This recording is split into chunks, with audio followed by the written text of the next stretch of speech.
All right, so welcome to our deep dive today. We're diving into the gift of time, how to invest in what truly matters. Interesting title. Yeah, and I really love this idea of investing time, not just managing it. So I'm excited to dig into this with you. What do you think makes this approach to time so different? Well, so much of what we hear about time is all about cramming more in, you know, being more efficient. Yeah, like just fitting it all in, Right. But this book seems to be saying, no, no, no. Think about your time like you think about your money. like a financial portfolio. Exactly. Like where are you going to get the best return? What really matters to you?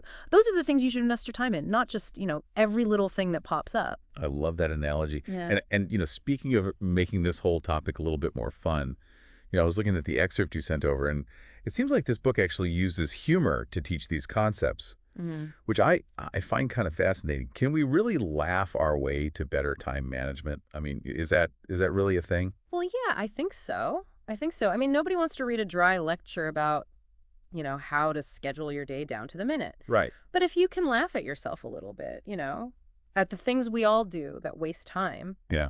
it makes it easier to actually change those habits. Okay, so how does this book actually use humor? Can you give me like an example? Sure. So one of the things they talk about is the mythical meeting mermaid. A meeting mermaid. Yeah, and she lures you into all these unproductive meetings with, promises of free pastries and things. Okay. Yeah, I've definitely met her.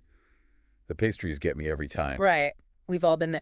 But by making fun of it, by calling it out like that, Yeah. it makes you stop and think, okay, wait a minute, do I really need to be at this meeting?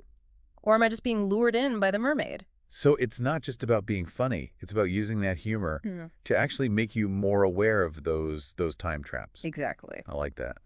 So what else is in this book that you found really interesting? Well, another thing is they talk about this time audit and That's a time audit.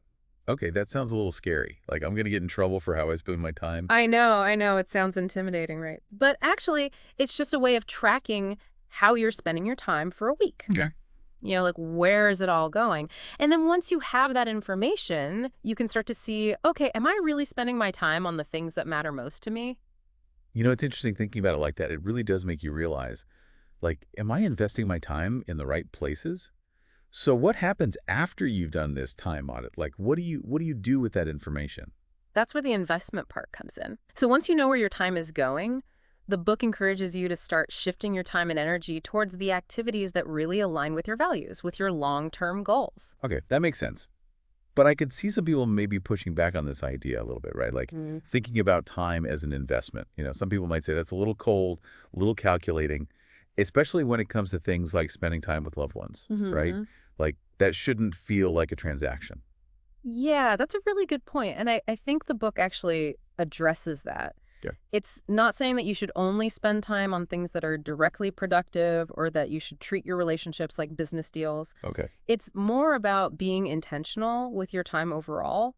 So yes, absolutely, invest in your relationships, spend time with the people you love, but also be mindful of how you're spending the rest of your time. So it's about finding that balance, like Yeah. between investing in things that, maybe help you achieve your goals and also investing in the things that just bring you joy and make you feel connected to the people around you. Exactly. It's about making conscious choices about how you spend your time instead of just letting it slip away. This has been a fascinating conversation. I really love this whole idea of treating time as an investment. Me too. And now that you've gotten us thinking about our time in this new way, I'd love to hear what's one activity you're going to invest more time in today? Hmm. That's a good question. Yeah. Let us know in the comments. Yeah, let us know.